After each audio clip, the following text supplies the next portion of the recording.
in some sense, we are the sum of our experiences. Every experience you and I go through affects us in some way. It impacts the way we think, it impacts our emotions, maybe it even affects our future decisions. Somebody who gets into a car accident, the way they drive changes. Now Shaytan, his job is to try to mess us up in some way, get us off the straight track. So I'll highlight some of the ways he uses our past against us, and we think these are thoughts that are happening inside of our own heads, while it's actually the Shaytan. And that's one of his great successes, is you think that these are your own thoughts, but these are wasawis, these are just whispers of the devil, where he's trying to make you fall back into something that you may have fallen into before. One of the ways that he does that is that maybe, for example, you used to be a better person, maybe more diligent with your prayers, and you didn't fall into Allah's disobedience, and you were good. You could look back and you say you were good. And some people are like that. They look back and they say, you know what? There was a time I was a much better person. I'm disappointed with myself now. I remember the time when I used to stand in prayer and I used to cry. I don't know the last time I've shed a tear. Or I used to feel so much connected to Allah. I used to just kind of do dhikr all the time. I used to make the dua for coming into the house or leaving the house or going into the restroom or coming out of it. Or I used to just have every excuse to remember Allah. I used to be much kinder with my words. Now I use foul language. I use bad words against people. I lose my temper. I speak about people. I backbite.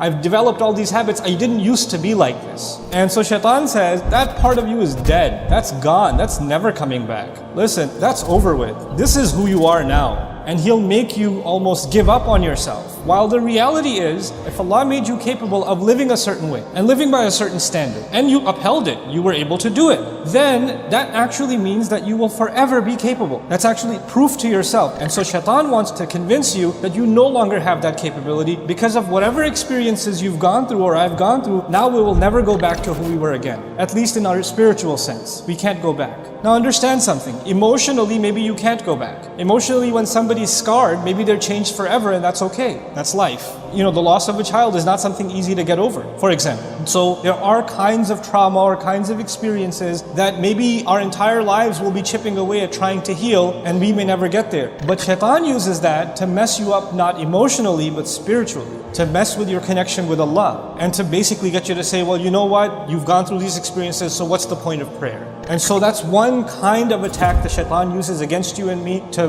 make you lament, make you think back with regret about better days that are never going to come back for you. The other thing Shaitan wants you to do is bad experiences that you had, and you start questioning, why did this happen to me? Right? You and I have gone through terrible experiences in life. This is a part of life. Allah created this life as a trial, and every one of us has different kinds of trials, and some of those trials are not easy. And when you think about what happened, it's very painful, and it can be paralyzing. It can be something that you're overwhelmed, almost reliving the event that occurred in the past. And one of the things Shaitan wants is to keep you there, to keep you thinking about the past, to keep you thinking about what happened, and keep questioning, why did this happen to me? Why did this happen to me? Why did this happen to me? Maybe I deserve it. Maybe I'm cursed. Maybe I'm no good. This is why Allah is angry at me. This is why He made this happen to me. And so you live in that moment that happened some time ago that Allah actually brought you out of, but Shaitan doesn't want you to come out of it. He wants you to stay in that hopelessness because he wants you to be convinced, like he is convinced, that Allah has no hope for him. There's no turning back for him, or that Allah hates him even. You and I might develop, because we're thinking about that event all the time, not just anger towards people who hurt us, but even towards Allah. Like, why did He let this happen to me?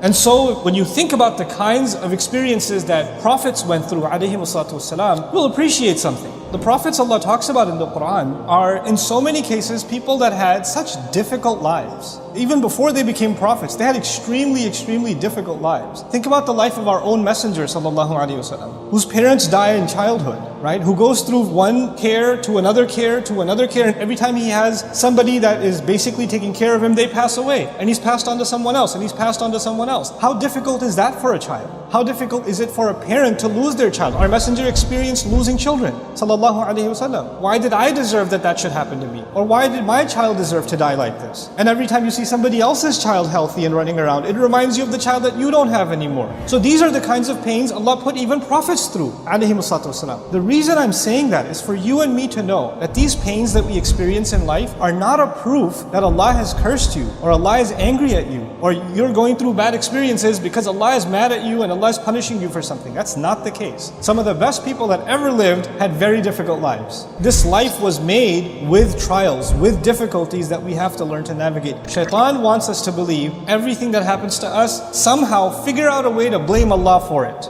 Why? Because that's what He did. فَبِمَا أَغْوَيْتَنِي. He blamed Allah. When he refused to do sajda and he was cast out, he blamed Allah immediately. That's where he wants you to get to. And so he uses that past bad experience, that painful experience, to try to pull you away from Allah also. Another way he uses your past. Maybe some of us, we lived a life of sin before. Maybe you had friends or relationships that were leading you down a road of sin, that you kept falling in and falling in and falling in. And you figured out a way to make tawbah to Allah, and you cut off those friendships and you cut off those relationships. You decided that those people may not be evil, but I know that when I'm in their company or when I'm around, then I fall into evil. So I'm going to try to protect myself, and I'm going to pull away as much as I can and try to fix myself with Allah. You will know in your personal life who those people are. And maybe you had people like that in your life that were pulling you into sin, whether they realized it themselves or not. And maybe it's not even their fault, maybe it's your own weakness. But since you recognize that, you say, you know what? Every time I've tried, I've fallen back into sin, I'm going to discontinue some of these relationships. Not because I hate these people, not because I'm better than them, but because I want to save myself.